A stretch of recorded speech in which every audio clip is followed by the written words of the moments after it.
In questa lezione vi parlerò della facciata della cattedrale di Santa Maria del Fiore. L'attuale Duomo di Firenze, conosciuto come Cattedrale di Santa Maria del Fiore, sorge sull'antica chiesa di Santa Reparata, divenuta insufficiente quando la Repubblica fiorì sotto il regime guelfo.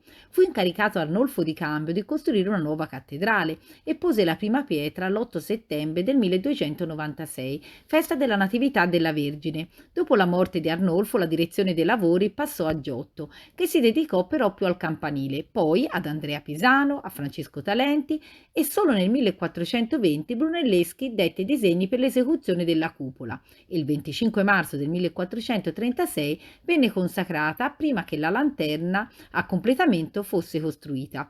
La facciata iniziata da Arnolfo e proseguita dal Talenti era rimasta incompiuta. La parte esistente, a circa un terzo dall'altezza da terra, come si evince da disegni, venne smantellata per volere del Granduca Francesco I de' Medici nel 1588. Soltanto nel 1875 fu approvato il progetto di Emilio De Fabris e resta tutt'oggi incompiuta la galleria del tamburo della cupola.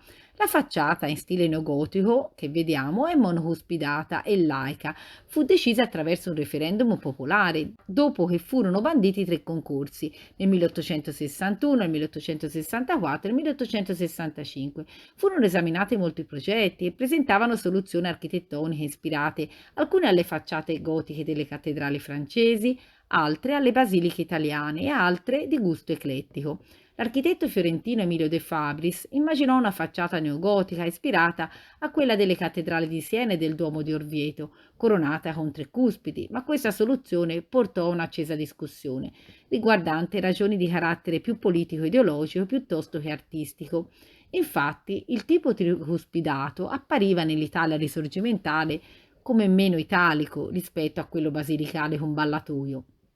De Fabris elaborò così 9 varianti al suo progetto per porre fine alla questione, ma furono messe entrambe in opera, cioè con cuspide sul lato destro e con ballatoio su quello sinistro della facciata, e attraverso il referendum cittadino venne finalmente scelta la soluzione che optava per la facciata piatta basilicale. Per il programma iconografico della decorazione scultorea e musiva, De Fabris si rivolse al filosofo Augusto Conti e scelsero di celebrare Maria attraverso un complesso disegno teologico che mostrava l'intreccio tra fede cristiana e la grandezza del genio fiorentino. Furono coinvolti molti artisti, in particolare fu preeminente l'operato di Augusto Passaglia e le creazioni più importanti furono affidate ad artisti toscani come Tito Sarrocchi che esegue la Madonna col Bambino, Giovanni Dupré che esegue i santi patroni dell'arcidiocesi fiorentina, San Zanobi e Santa Reparata nel portale centrale, terminati poi dalla figlia Amalia per la sopraggiunta morte del padre.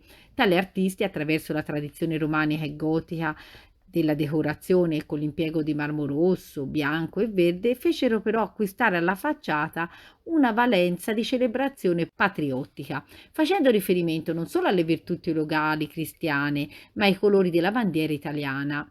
I nomi e gli stemmi delle importanti famiglie fiorentine e non solo che parteciparono al finanziamento dell'impresa furono riportati nelle cornici inferiori, così da rimanere per sempre visibili ai posteri.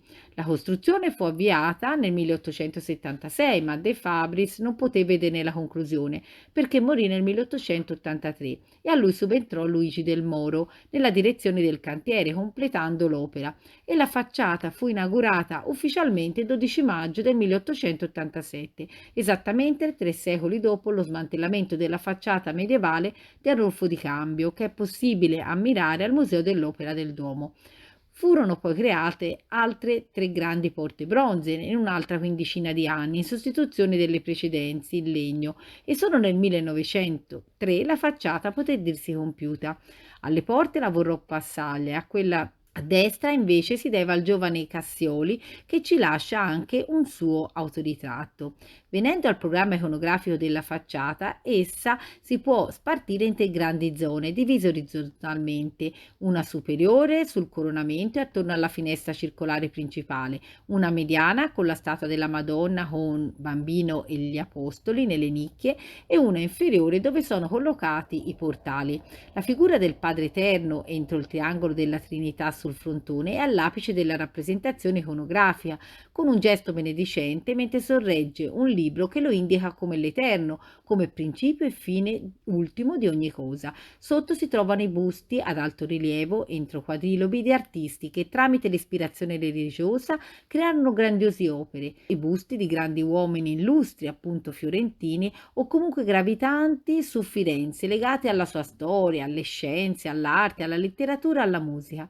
Poi troviamo nella fascia mediana la galleria con i 12 apostoli e Maria, mentre nella fascia inferiore, nelle 4 grandi nicchie sui pilastri principali, ci sono il cardinale Valeriani che pose la prima pietra l'8 settembre del 1296, il vescovo Tinacci che benedisse il primo pilastro, Eugenio IV che consacrò la cattedrale il 25 marzo del 1436 e Sant'Antonino che benedisse la lanterna a completamento nel 1471. Le decorazioni attorno ai 3 portali sono anch'esse di grande valore artistico e iconologico.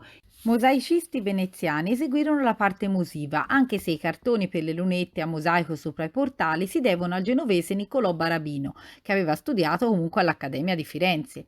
Raffigurano da sinistra la carità tra i fondatori delle istituzioni filantropiche fiorentine, Cristo in trono tra Maria e Giovanni il Battista nel portale centrale e artigiani, mercanti, umanisti fiorentini che rendono omaggio alla Vergine sopra il portale di destra. Il portale centrale ricorda i santi patroni di Firenze, Zanobi e Reparata. I 2 portali laterali sono dedicati agli angeli. Quelli del portale di destra, guardando la facciata, sono gli angeli ribelli. Di queste sculture e di altre curiosità sul Duomo vi rimando a precedenti video che trovate sia nella playlist di curiosità d'arte, nella playlist di viaggio nell'arte e negli shorts. Buona visione e non dimenticatevi di lasciare un commento, un like e di iscrivervi al mio canale.